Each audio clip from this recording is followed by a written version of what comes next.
L'Empire du Mali, ou Empire mandingue, est un État africain médiéval. Fondé au XIIIe siècle par Soundiata Keita, il connut son apogée au XVIe siècle. Il serait à l'origine de la charte du Mandenne. Il s'étendait et englobait de grandes parties des actuels Mali, Burkina Faso, Guinée, Sénégal, Gambie.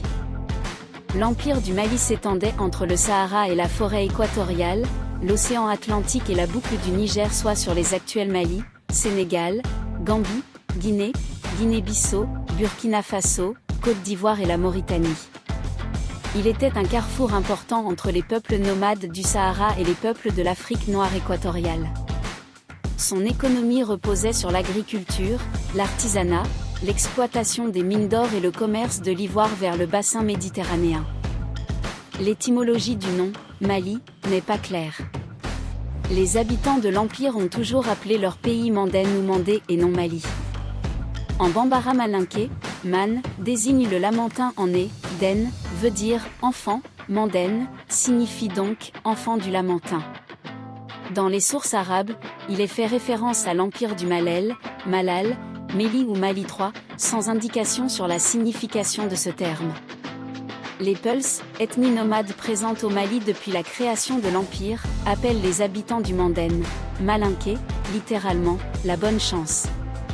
Le pays est donc appelé Mandenne par ses habitants, les Mandanka, et nommé Mali, conclure un arrangement, porter chance, par les Peuls, qui désignent ses habitants sous le nom de Malinké, ceux qui portent chance.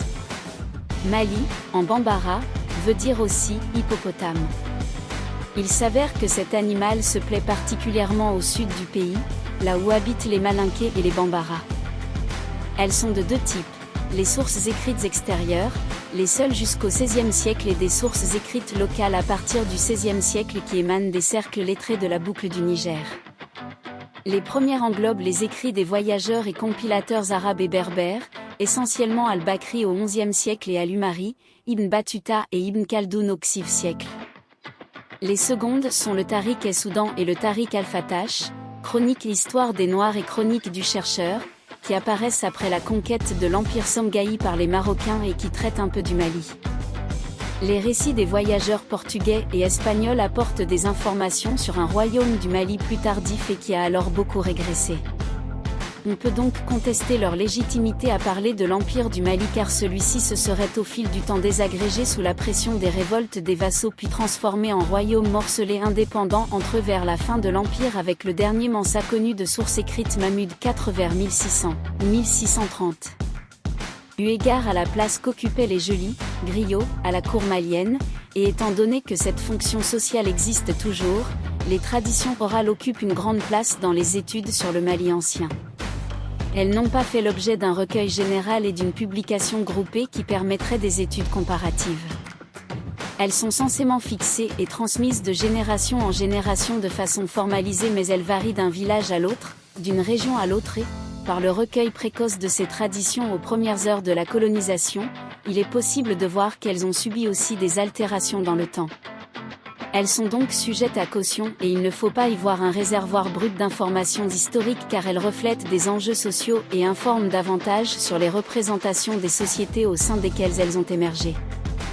La tradition la plus connue est celle relatant l'ascension au pouvoir de Soundiata Keita, qui a fait l'objet de nombreuses publications, dont Sanjata ou l'épopée mandingue de Déténian, ainsi que les travaux de l'historien Youssouf Tata Cissé, du griot Wakami Soko et de Siriman Kouyaté pour des écritures de la charte du Mandenne, inscrite au patrimoine mondial de l'UNESCO mais dont l'ancienneté est contestée. Les capitales de l'Empire du Mali étaient Dakar-Jalan, Niani et Kangaba, gouvernées par le clan Keita, dépositaire de l'héritage de Soundiata Keita de la lignée impériale Keita du Mali. L'Empire du Mali était une confédération constituée des États tributaires et des provinces. Les provinces étaient dirigées par des gouverneurs appelés farins ou farba, et il y avait un vizir, qui assumait les fonctions de premier ministre.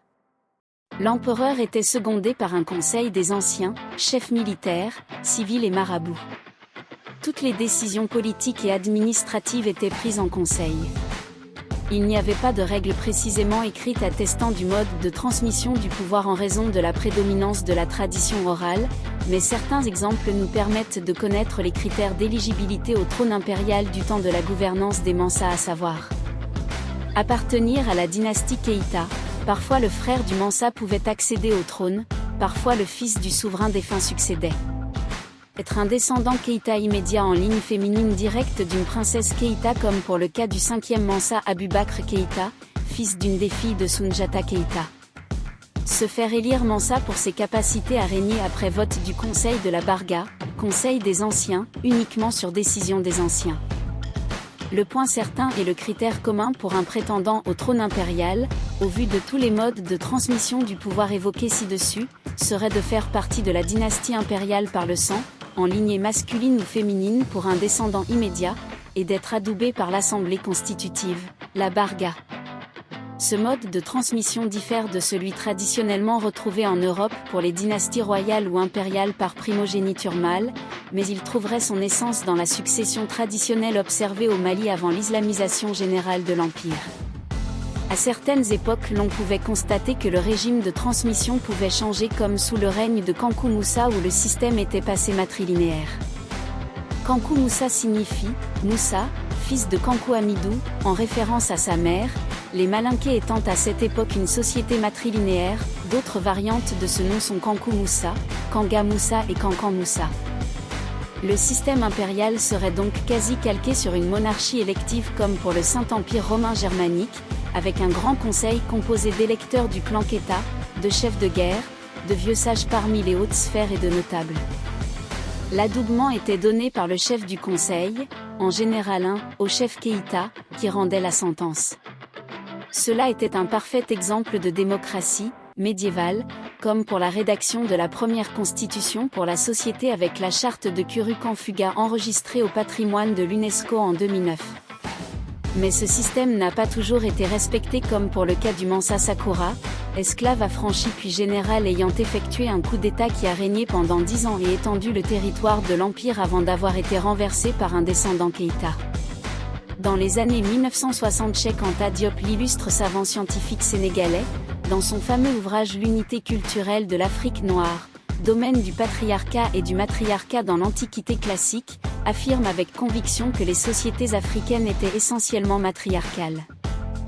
La région du Mandin, ou Mandé, était divisée en 3 provinces dirigées par les clans Malinké. Les Condés régnaient sur la province du Do, les Kamara sur le Bouré et les Keita Konaté alliés aux Traoré dans le Kiri. Vers 1050, le clan des Keita Konaté l'emporte sur les autres. Ils se convertissent à l'islam et refusent la soumission à l'empire du Ghana. À la fin du XIIe siècle, règne sur le Mandin Naremagan Konaté, père de Soundiata Keita. Il a pour résidence Dakadja l'an 11, vieux Mandin. Il cherche à s'allier avec les royaumes voisins afin de s'opposer aux nomades venant du Sahara afin de capturer des esclaves. Au nord, Soumoro Kanté, roi du Soso, conquiert les petits royaumes voisins au XIIIe siècle et constitue une armée très disciplinée. Voulant contrôler les mines d'or, Soumoro Kanté attaque le Mandin. La vie de Soundiata Keïta est connue par la tradition orale rapportée par les griots, sous la forme d'une épopée légendaire. Elles en font un héros fondateur. Néanmoins, de brèves mentions du personnage et du contexte géopolitique à l'époque de son règne chez 2 auteurs arabo-berbères du Xive siècle, Ibn Khaldun et dans une moindre mesure Ibn Battuta, ainsi que dans les chroniques écrites du XVIIe siècle, confirment qu'il fut bien un personnage historique et corroborent certains faits évoqués dans les sagas orales. En difficulté devant les attaques de Soumoro Kanté, les Malinké font appel à Soundiata Keïta. Selon la tradition racontée par les griots, Soundiata Keïta serait né handicapé et ce n'est que tard qu'il aurait pu marcher. Il aurait été persécuté par son frère aîné dans 48 ans, ce qui l'aurait poussé à s'exiler à Néma. Vers 1230, il devient roi et il réunit les clans Malinké à Sibi.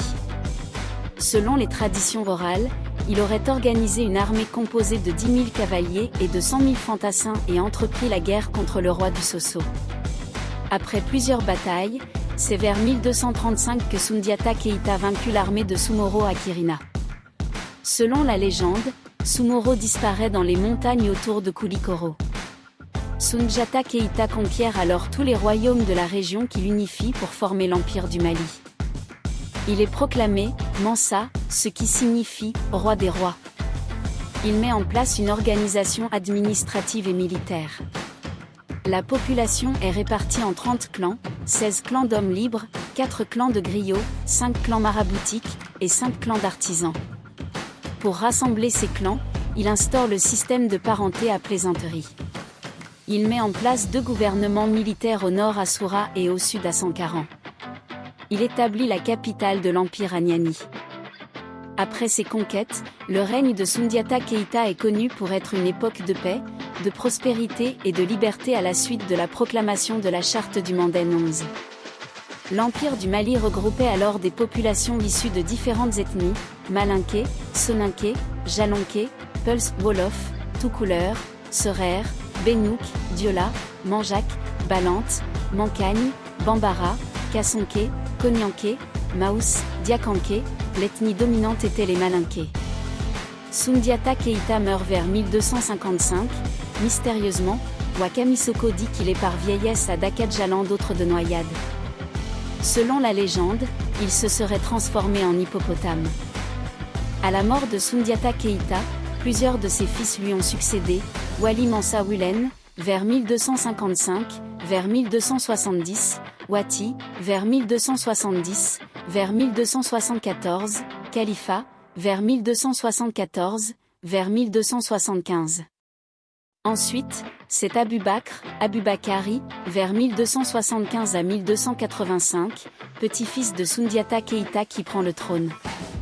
Après la mort de ce dernier, Sakura, qui ne fait pas partie de la lignée des Keïta, s'empare du trône et règne pendant 15 ans, de 1285 à 1300 pendant lesquels il va consolider l'empire.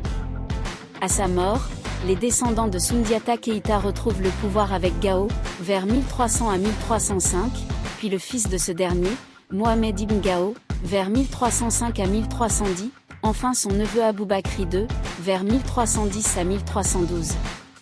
Aboubakri II est devenu célèbre en lançant 2 expéditions pour connaître les limites de l'océan. En effet, Ibn Fadlallah al-Omari rapporte qu'Aboubakri II aurait d'abord équipé 200 navires, en vue d'explorer l'autre rive de l'océan Atlantique, dont aucun équipage ne serait revenu. Puis il en affréta 2000 autres dont il prit le commandement, mais ne revint jamais de son expédition. La tradition malinké le considérant alors comme mort, ce qui en justifia la succession, en l'occurrence, par son fils Kankou Moussa ou Kangou Moussa ou encore Kankan Moussa. Vers 1312, Kankou Moussa, aussi appelé Kango Moussa, Kankan Moussa ou Mansa Moussa, arrive au pouvoir. C'est sous son règne que l'Empire du Mali atteint son apogée, de l'Adrar des Ifoghas à l'estuaire de Gambie. En 1324, il effectue un pèlerinage à la Mecque dont la tradition et les sources arabes garderont le souvenir des fastes, accompagné de milliers de serviteurs et d'esclaves. Il aurait emporté tellement d'or, environ 10 tonnes, que le cours du métal précieux aurait baissé pendant plusieurs années. Sa générosité aurait frappé les esprits. Néanmoins, selon Elikiam Bokolo, Mansa Moussa aurait vendu la plupart des esclaves, 8700 à 14 000 selon des sources, en Égypte et en Arabie. Toutefois, Serge Daget et François Renaud observent qu'à ce propos les sources arabes ne sont pas unanimes, ni sur les effectifs, de 8 000 à 14 000, du cortège de Kankou Moussa, ni sur leur statut. Tantôt on parle des « esclaves », tantôt de « sujets », ou encore de « personnes », sans toujours savoir s'ils ont été vendus par le Mansa Mali XVI. Kango Moussa revient au Mali accompagné de plusieurs hommes de science et de culture dont Abou Ishaq Essaïli, originaire de Grenade qui a été l'architecte de la mosquée Djingaréber construite en 1328 à Tombouctou. Mansa Moussa meurt sans doute en 1337.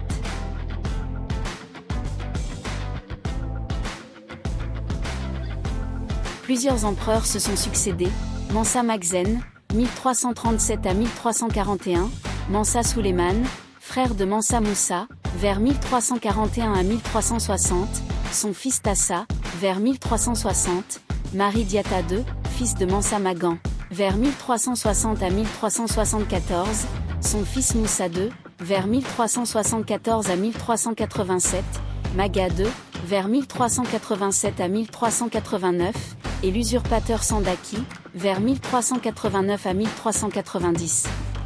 Après la mort de Mansa Souleyman, des querelles de succession affaiblissent l'empire. Il est attaqué par les royaumes Mossi, les Touaregs, qui brûlent Tombouctou en 1431, puis le Songhai, qui fait sécession en 1464. Cela n'empêche pas le développement du commerce, porté par les Dioula, et même une expansion territoriale réorientée vers le sud, le Mali poussant vers la côte les Achantis et annexant au milieu du XVIe siècle Bégo, principale ville au sud de la savane située dans ce qui est aujourd'hui la région Brong et Afo 17. De la fin du XVe siècle au XVIIe siècle, Mali se réduit peu à peu à ses dimensions d'origine.